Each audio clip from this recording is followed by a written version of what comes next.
Chapter 58। अब आगे। कमरे में हल्की सी ठंडक थी। सारांश की नींद अचानक किसी चीख से टूटी। तुम एक मर्डर हो, मार दिया तुमने मेरी बेटी को।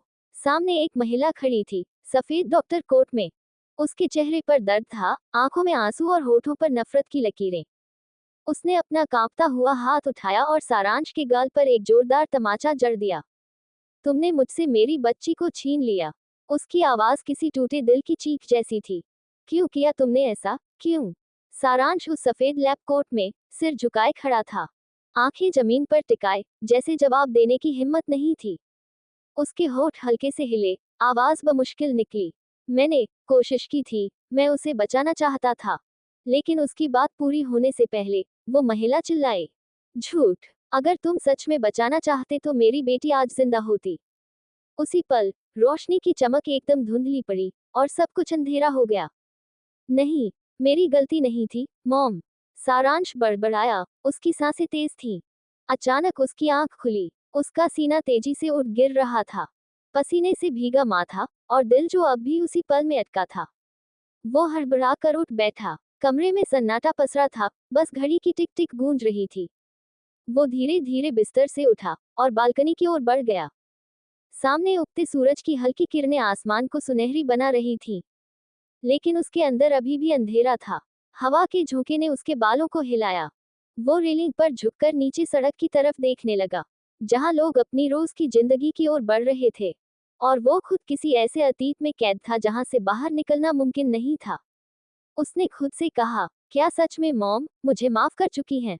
या अब भी वहीं खड़ी हैं, उसी पल में, उसी नफरत के साथ? उसकी आंखें नम हो गईं।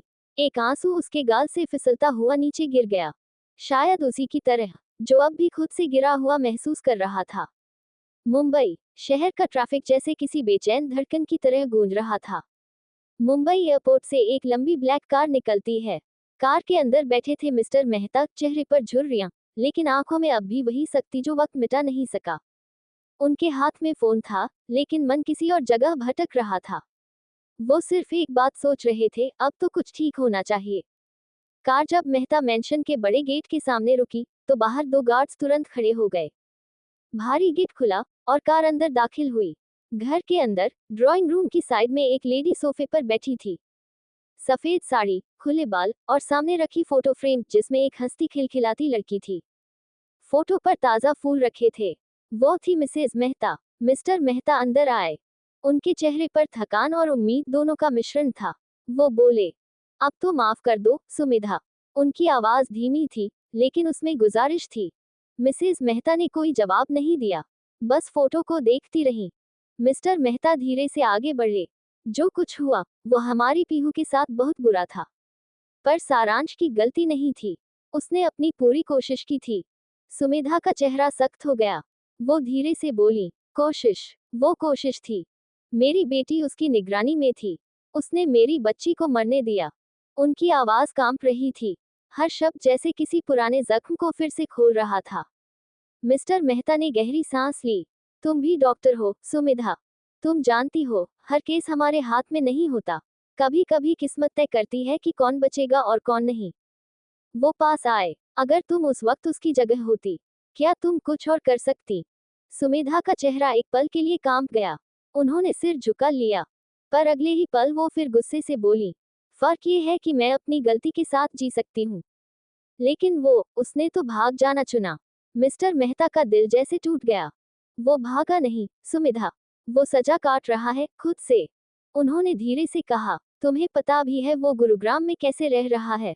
हर दिन अपनी उस गलती के साथ जी रहा है जिसे उसने किया भी नहीं। वो जो था, अब नहीं रहा। हमारा हंसता खेलता बेटा मर चुका है। कमरे में सन्नाटा छा गया। बस घड़ी की टिक टिक और बारिश की बूंदें खिड़की से टपकती रहीं। सुमिधा अचानक उठी, उनकी आंखों में लावा था। वो मेरी बेटी का हत्यारा है, और ये सच कभी नहीं बदल सकता। उनकी आवाज दीवारों से टकराए और पूरे घर में गूंज उठी। मिस्टर मेहता ने कुछ कहना चाहा, पर शब्द रुक गए। उन्होंने बस धीरे से कहा, कभी न कभी तुम्हें सच्चाई का सामना करना ही होगा। और वो कमरे से बाहर चले गए। पीछे रह गई सुमेधा, अपने गुस्से, अपने आंसुओं और उस टूटी हुई तस्वीर के साथ, जिसमें उनकी बेटी की मुस्कान अब सिर्फ याद बन चुकी थी। सारांश का फ्लैट। बालकनी में खड़ा सारांश अब भी उस पल को जी रहा था। उसने धीरे से आंखें बंद की और कहा, मॉम, मैं अब भी वही हूँ, बस उस रात के बाद सांस लेना भूल गया हूँ। सामने का सूरज अब पूरी तरह उग चुका था, लेकिन उसके भीतर की रात खत्म नहीं हुई थी। नीचे सड़क पर बच्चे स्कूल जा रहे थे। उनकी हंसी उसे चुभ रही थी, क्योंकि उसे याद था, पीहू की हंसी भी कुछ ऐसी ही थी। वो अंदर आया, टेबल पर पड़ी फाइल्स खोली। उस पर लिखा था community health camp Gurugram division. वो अब एक छोटे एनजीओ अस्पताल में काम करता था, जहां वो कमजोर बच्चों का इलाज करता था। शायद हर बार किसी बच्चे की सांस बचाकर वो अपनी एक गलती सुधारने की कोशिश करता था। उसने खुद से कहा, हर जान बचाकर शायद एक दिन मैं अपनी भी बचा लूंगा। सारांश रावल ग्रुप्स के साथ काम के साथ साथ अपना वीकेंड एनजीओ में बीतता था। रिद्धि सिद्धि का घर, कमरा मानो अचानक भारी हो गया था। दरवाजे पर खड़ी नाज, ऋषि और रोनी की मौजूदगी ने पूरे माहौल का रंग बदल दिया था। रिद्धि के चेहरे पर उलझन साफ झलक रही थी। उसने धीरे से दरवाजा खोला और झिझकते हुए पूछा, आप कौन? पीछे से सिद्धि की आवाज आई, कौन है रिद्धि? जैसे ही सिद्धि दरवाजे तक पहुंची, सामने खड़े तीनों चेहरों को देखकर उसके कदम ठिठक गए। मैम, सर, आप सब इतनी सुबह मेरे घर?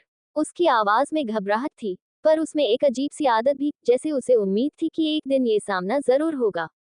नाज मुस्कुराती हुई घर के भीतर आए। उसकी चाल में वही पुराना रॉयल अंदाज था, हम तुम दोनों को लेने आए हैं। रिद्धि के चेहरे पर अब और सवाल थे, लेकिन क्यों? कौन है आप लोग? ऋषि ने आगे बढ़कर कहा, क्या तुम्हारी बहन ने बताया नहीं?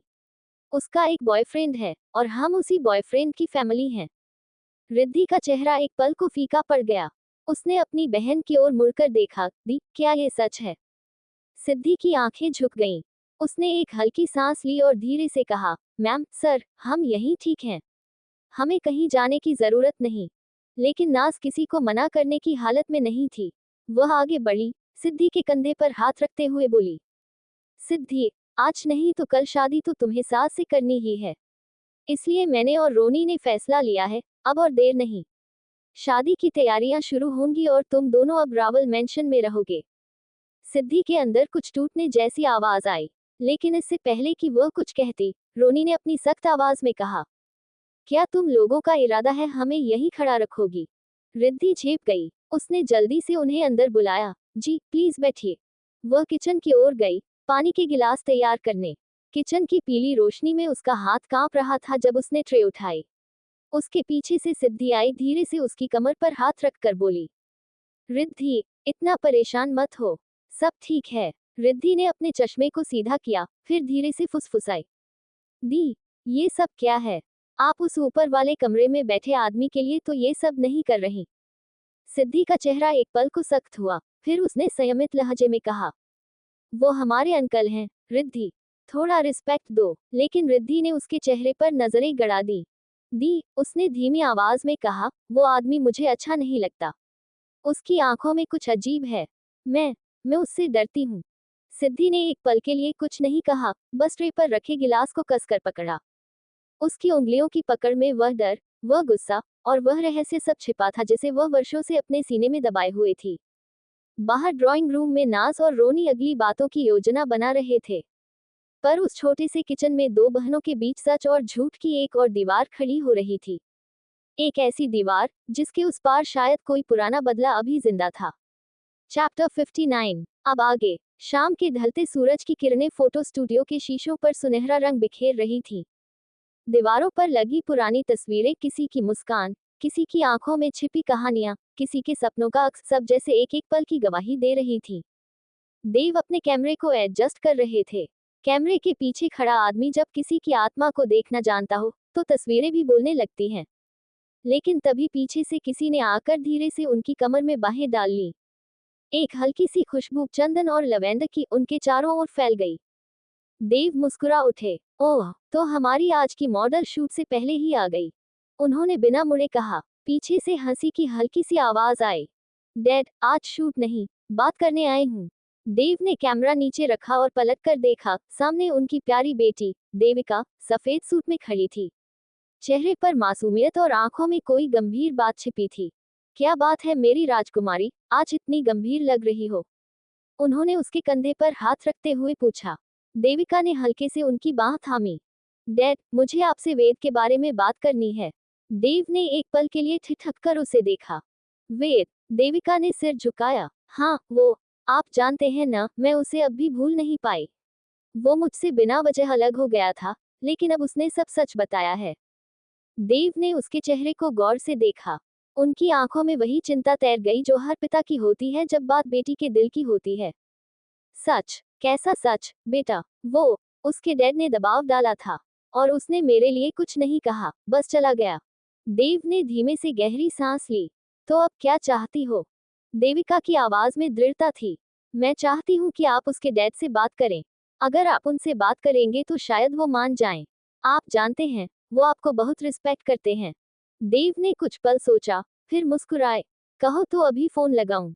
देविका ने जल्दी से उनका हाथ रोक लिया। नहीं डैड, अभी नहीं, कल सुबह करेंगे। मैं चाहती हूँ सब कुछ शांत माहौल में हो। देव ने उसकी आंखों में देखा। वो आंखें, जिनमें कभी बचपन का डर छिपा रहता था, अब उनमें एक आत्मविश्वास था, अपने फैसले पर यकीन का।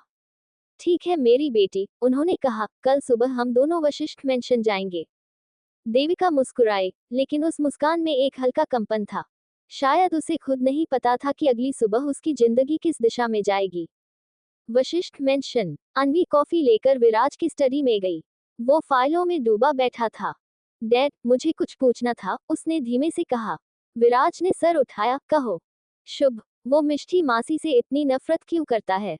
विराज कुछ पल तक चुप रहा, फिर बिना उसकी ओर देखे बोला, कभी कभी, अन्वी, लोग सिर्फ इंसान से नहीं, यादों से नफरत करते हैं। और वो यादें जितनी पुरानी होती हैं, उतना गहरा जख्म छोड़ जाती हैं। मतलब? अन्वी ने धीरे से पूछा। विराज ने बस सिर हिलाया। ये सब छोड़ो, अन्वी। शुभ को परेशान मत करो। कुछ बातें वक्त से पहले जानना अच्छा नहीं होता। उसकी आंखों में एक अजीब सी चमक थी, जैसे वो सब जानता हो, पर कहना नहीं चाहता। अन्वी चुप रही, लेकिन उसके मन में अब सवाल और गहराते जा रहे थे। शुभ अन्वी का कमरा। रात का आधा पहर बीत चुका था। हवेली की बत्तियां एक एक कर बुझ रही थीं।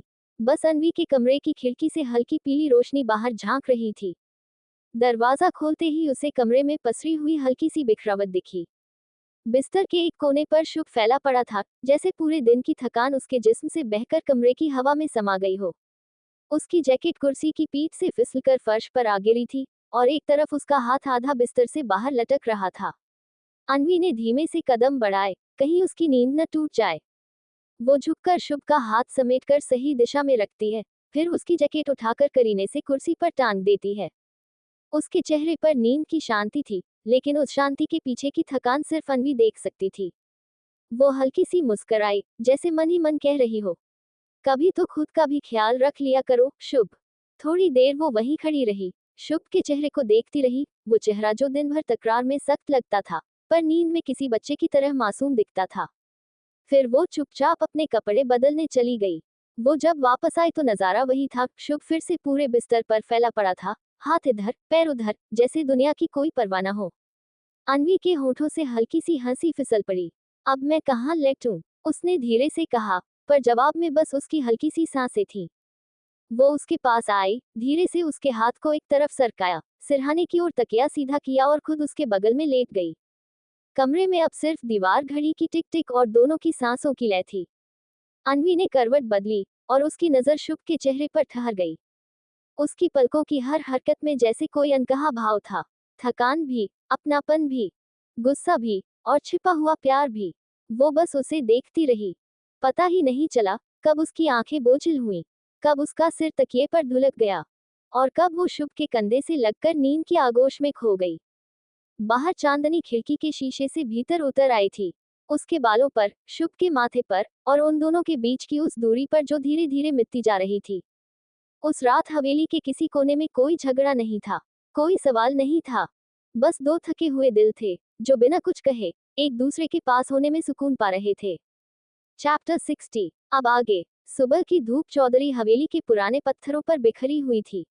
दीवारों पर पीले सुनहरे रंग की आभा तैर रही थी, जैसे कई सालों बाद इस घर में फिर से किसी उत्सव की आहट हो। रसोई से घी, इलायची और बेसन की सुगंध हवा में घुली हुई थी। हवेली के आंगन में नीम का पेड़ अपने पत्ते झटकते हुए मानो कह रहा था, देखो, आज घरवाले लौट आए हैं। अर्जुन चौधरी अपनी गाड़ी हवेली के बड़े फाटक से अंदर लेकर आया। उसके साथ उसकी पत्नी विधि और 7 साल का बेटा अवी था। गाड़ी रुकते ही हवेली के नौकरों में हलचल मच गई। वर्षों बाद चौधरी खानदान की छोटी बहू और पोता अपने परिवार के साथ घर लौटा था। गाड़ी के रुकते ही नीति भाभी और सिमरन जी बाहर आईं। दोनों के चेहरे पर सालों का इंतजार झलक रहा था। अरे अर्जुन, आखिरकार तुम आ ही गए, नीति बोली। उसकी आवाज में खुशी भी थी और चुटकी लेने का अंदाज भी। और ये रही हमारी विधि बिटिया। ओह, कितनी बदल गई हो तुम, सिमरन जी ने मुस्कुराते हुए कहा, जैसे पुरानी बहू नहीं, बल्कि अपनी खोई हुई बेटी वापस मिली हो। विधि हल्का सा मुस्कुराए, नमस्ते मम्मी जी, नमस्ते चाची जी, बोल उनके पैर छू लिए। उसकी झिझक साफ झलक रही थी। हवेली के लोग, उनकी बातें, उनकी निगाहें, सब उसे जैसे परख रहे थे। रत्ना देवी, जो आंगन के कोने में पीतल की थाली में तुलसी को जल चढ़ा रही थी, अचानक मुड़ी। उनकी आंखों में सख्ती थी, वही पुरानी तेज आवाज, जो किसी समय पूरे घर की धड़कन तय करती थी। ये इस घर में क्या कर रही है? उन्होंने तीर सा सवाल उछाला। अर्जुन, तू इसे छोड़ क्यों नहीं देता?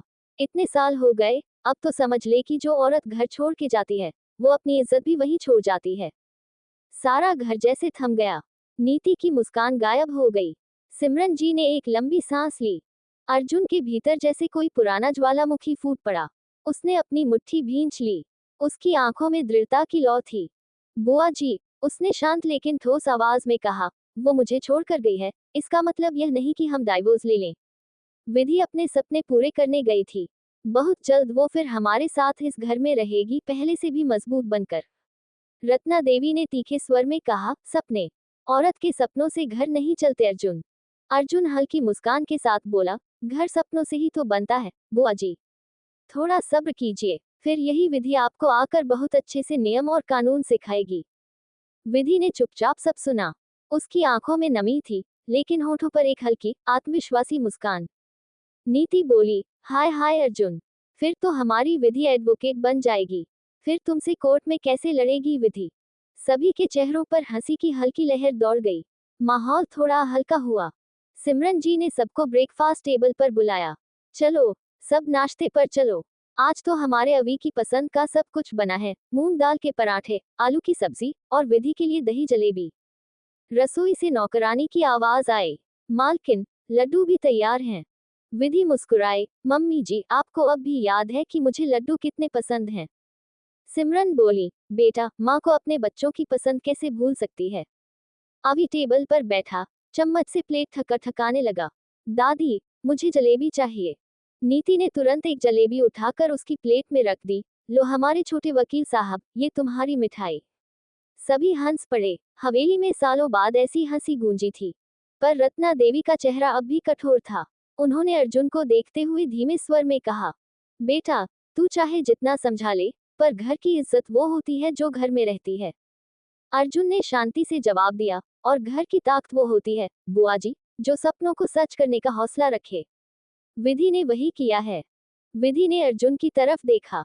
उनके बीच कोई शब्द नहीं बोले गए, लेकिन नजरों में बहुत कुछ था, एक वादा, एक साथ फिर से शुरुआत का। नाश्ते के बाद जब सब आंगन में बैठे, तो हवेली में पुरानी बातें छिड़ गईं, बचपन की शरारतें, त्योहारों की यादें, और पुराने रिश्तों की कड़वाहटें। सिमरन बोली, विधि, अब जब तुम वापस आए हो, तो यहीं रहो ना। अभी को भी तो अपने दादाजी की कहानियां सुननी हैं। विधि ने विनम्रता से कहा, मम्मी जी, इस बार तो हम बस कुछ दिन के लिए आए हैं। अभी की स्कूल की छुट्टियां हैं, तो सोचा कि परिवार से मिल लें। अर्जुन ने उसकी ओर देखा, जैसे कहना चाहता हो, अब जाओ मत। पर विधि की आंखें कह रही थी, थोड़ा और वक्त दीजिए। नीति फिर बोली, अरे सुनो सुनो, जब विधि एडवोकेट बनेगी ना, तो हम सबके केस वही लड़ेगी। अभी ने तुरंत मासूमियत से कहा, तो क्या मम्मा मुझे भी जेल से छुड़ा लेंगी अगर मैं गलती कर दूं? सब हंस पड़े। रत्ना देवी तक के होठों पर हल्की सी मुस्कान आ गई। दोपहर तक हवेली के आंगन में रौनक लौट आई थी। नीम के पेड़ की छांव में अभी पतंग उड़ा रहा था। अर्जुन पास में बैठा उसे सिखा रहा था।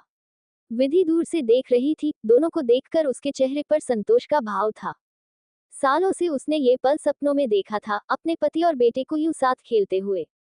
तभी आशी अंदर से निकली, चलो अभी, विधि, हम तुम्हें एयरपोर्ट छोड़ देंगे, उसने कहा। विधि ने मुस्कुराते हुए सिर हिलाया, थैंक यू, आशी भाभी। निशी, सबसे छोटी भाभी, भागती हुई आए और अवी के हाथ में गिफ्ट थमा दिया। ये लो छोटे साहब, मेरे हाथों से बनाए चॉकलेट्स। अभी की आंखें चमक उठी। थैंक यू छोटी ताई माँ। सिमरन और नीति रसोई से लड्डू का डिब्बा लेकर आई। विधि बेटा, ये अपने साथ ले जाओ, खुद के हाथ से बनाए हैं। और हाँ, नीति मुस्कुराए, अब अपना ख्याल रखना। पीछे से सिमरन की आवाज आए, हाँ, और नहीं तो क्या। सभी हंस पड़े। विधि ने डिब्बा लिया, फिर झुककर सास के पैर छुए। आपका आशीर्वाद चाहिए मम्मी जी, अगली बार जब आऊंगी तब सिर्फ मुलाकात नहीं, एक नई शुरुआत होगी। सिमरन की आंखें भर आईं। उन्होंने विधि को गले लगा लिया। हमेशा खुश रहो बेटा, तुम्हारे आने से ये हवेली फिर घर लगने लगी है। अर्जुन पास आया, कार का दरवाजा खोला। विधि बैठने से पहले पलटकर हवेली की ओर देखी। वो घर जो कभी उसके सपनों को रोकना चाहता था, आज उन्हीं सपनों की वापसी पर गर्व महसूस कर रहा था। रत्ना देवी बरामदे से देख रही थी। उनके चेहरे पर अब सख्ती नहीं थी, बस एक गहरी सोच।